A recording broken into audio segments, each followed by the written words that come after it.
Gus Idris Almarbawi, kasus penembakannya diangkat media lalu viral, lalu menyeretnya menjadi tersangka. Kalau kita berpikir sehat, di mana letak kesalahannya dari kasus video penembakan itu? Tentu karena seolah-olah itu asli, padahal settingan. Darahnya darah bukan darah beneran dan penembakan itu hanya suara sound. Sekarang pertanyaannya adalah, kalau hal semacam ini dianggap pelanggaran yang harus ditarik ke pidana, bagaimana dengan yang lain?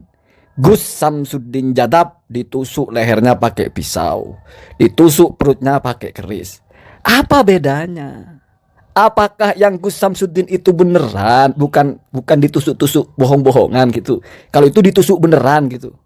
Apa iya ada orang ditusuk lehernya terus disuting gitu? Marilah kita berpikir sehat. Bagaimana dengan yang satunya, Gus Nur Samsun, yang sampai berdarah-darah? Itu beneran berdarah-darah atau sama saja sebatas konten?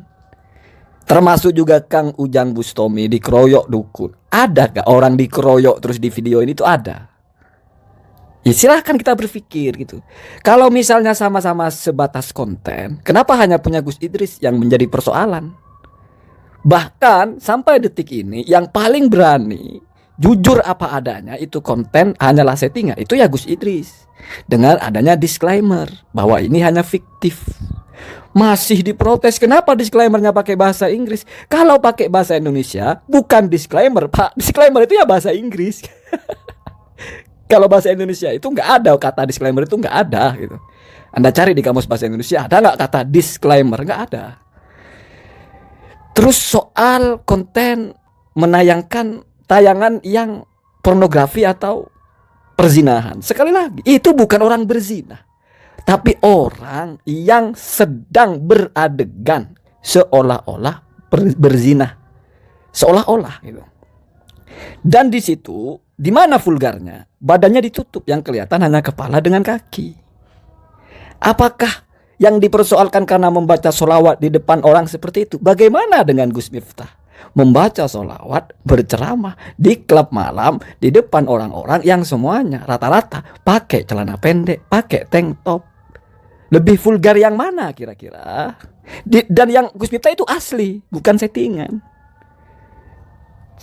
Kenapa itu tidak dipersoalkan juga? Kenapa nggak dianggap tidak pantas disebut sebagai Gus, tidak layak disebut sebagai Gus? Melakukan hal-hal yang semacam itu, membaca kalimat-kalimat thayyibah di depan orang-orang seperti itu. Oh, kalau Gus Miftah kan tujuannya dakwah. Gus Idris juga mengklaim tujuannya edukasi. Tujuannya untuk betul-betul menanamkan kesan bahwa pelaku perzinahan itu bukan sesuatu yang benar, bahwa azab perzinahan itu nyata. Ingin memberikan sugesti agar orang tidak berzina, agar orang tidak melakukan semacam itu. Sehingga dikemaslah dengan di situ ada sisi dakwahnya, ada nasihat-nasihatnya. Bukan ujuk-ujuk mempertontonkan orang berzina. Sekali lagi bukan orang berzina juga gitu. Saya tidak mau bicara hukum halal haramnya, ribet. Tapi kita berpikir komparatif. Kenapa? Karena kalau kita berpikir tidak komparatif, kita tidak adil. Jadi orang berpikir itu harus syamil gitu. Kalau ini begini, bagaimana dengan yang itu? Di mana punya kesamaan dengan yang ini? Kenapa yang itu nggak begini? Kenapa cuma yang ini yang begini? Kan begitu gampangnya. Dan satu lagi yang terakhir mungkin. Saya tidak mempersoalkan LTNU mendorong agar ini dibawa ke polisi atau apalah. Tetapi tolong jangan terlalu terkesan spesifik hanya menyerang Gus Idris. Harus juga adil kepada yang lain. Kalau menurut LTNU, perlakuan seperti itu tidak cocok dilakukan oleh seorang Gus, entah di bagian mananya tidak cocok. Misalnya berdakwah baca-baca di depan orang melakukan seperti itu, maka setiap ada yang lain melakukan seperti itu juga harus disoroti. Misalnya Gus Miftah.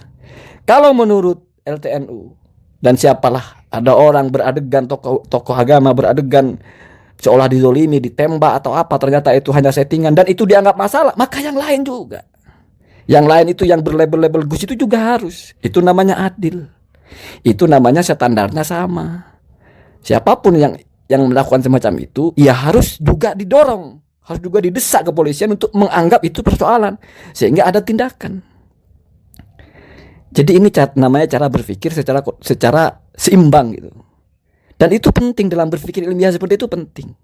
Tidak bisa satu kepemikiran itu diterima kalau tidak seimbang. Ada satu cerita, ini ceritanya Gus Baha dulu. Dulu ulama-ulama Indonesia itu hampir memfatwakan Kalau orang sedang ihram tidak boleh makan kue. Kenapa? Karena di dalam kue itu ada cengkeh. Di mana cengkeh ini adalah sebagai wewangian.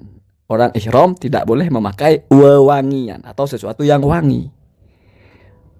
Oke lah, hampir ini diputuskan kue yang ada cengkehnya itu tidak boleh dimakan. Kenapa? Karena masuk kepada sesuatu yang dilarang dalam ihram ya. Namanya ihram ya, dari sesuatu yang sebelumnya halal karena masuk kepada ihram maka menjadi haram gitu. Sama dengan takbiratul ihram gitu. Sebelum sholat kamu ngomong boleh, makan boleh, tapi kalau sudah masuk takbiratul ihram, sudah masuk batasan di mana yang sebelumnya halal menjadi haram, makan kamu sudah haram kalau sedang sholat gitu. Nah, terus lanjut soal kue itu, soal cengkeh itu. Lalu ada yang bertanya, ini namanya berpikir perbandingan. Kalau kita putuskan makan kue yang ada cengkehnya ini tidak boleh ketika ihram karena dianggap mengkonsumsi atau menggunakan wewangian cengkeh, kita bandingkan dengan orang mau Jumatan atau orang mau sholat. Orang mau Jumatan itu disunnahkan, kebalikannya orang ihram. Orang ihram tidak boleh memakai wewangian, orang mau Jumatan disunnahkan memakai wewangian. Berarti sebelum Jumat sunnah makan kue yang ada cengkehnya, atau bahkan yang lebih ekstrim sunnah merokok. Kenapa? Karena rokok juga ada cengkehnya. Nah, itu namanya adil. Akhirnya pendapat ini tidak jadi, ya sudah, kue bukan tidak bisa dianggap sebagai kita memanfaatkan atau menggunakan wewangian. Kenapa? Karena nanti rokok pun akan sama dengan menggunakan wewangian. Kue tidak boleh dimakan ketika ihram, rokok sunnah dipakai ketika wudu, ketika mau sholat Jumat. Kan jadi aneh, orang mau Jumatan kok sunnah merokok. Nah, inilah namanya konsekuensi dari berpikir. Inilah konsekuensi dari ketetapan di mana selalu ada perbandingannya gitu.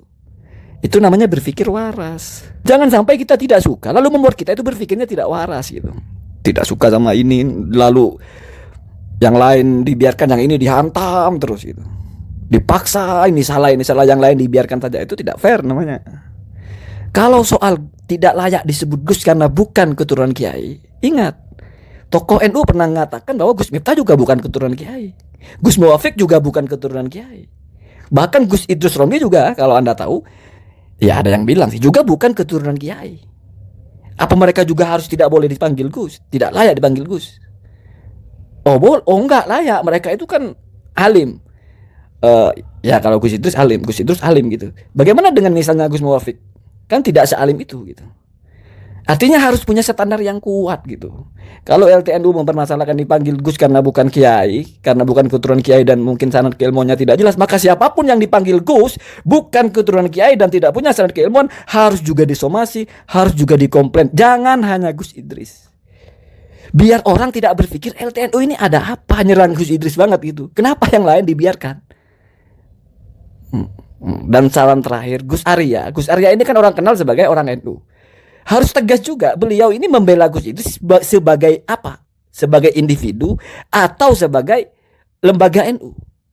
Kenapa? Karena nanti jangan sampai orang berpikir sesama lembaga NU kok tidak kompak gitu. Yang satu LTNU menyerang, yang satunya membela. Masa hanya gara-gara Idris Marbawi, ya kan?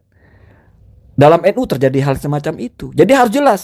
Apalagi sekarang Gus Arya sudah berkonflik misalnya dengan TEJ, sudah saling menyerang. Harus jelas Gus Arya ini sebagai apa? Sebagai individu atau sebagai ormas? Karena kalau sampai sebagai ormas nanti meluas TEJ konfliknya dengan NU. Nah, repot itu. Gara-gara macam itu jadi polemik semua. Gitu ya. Jadi harus jelas semua, harus jelas gitu. Biar tidak ada ihtimal, biar tidak ada iham, tidak ada hal-hal yang berpotensi disalahpahamkan, dan itu sangat buruk sekali.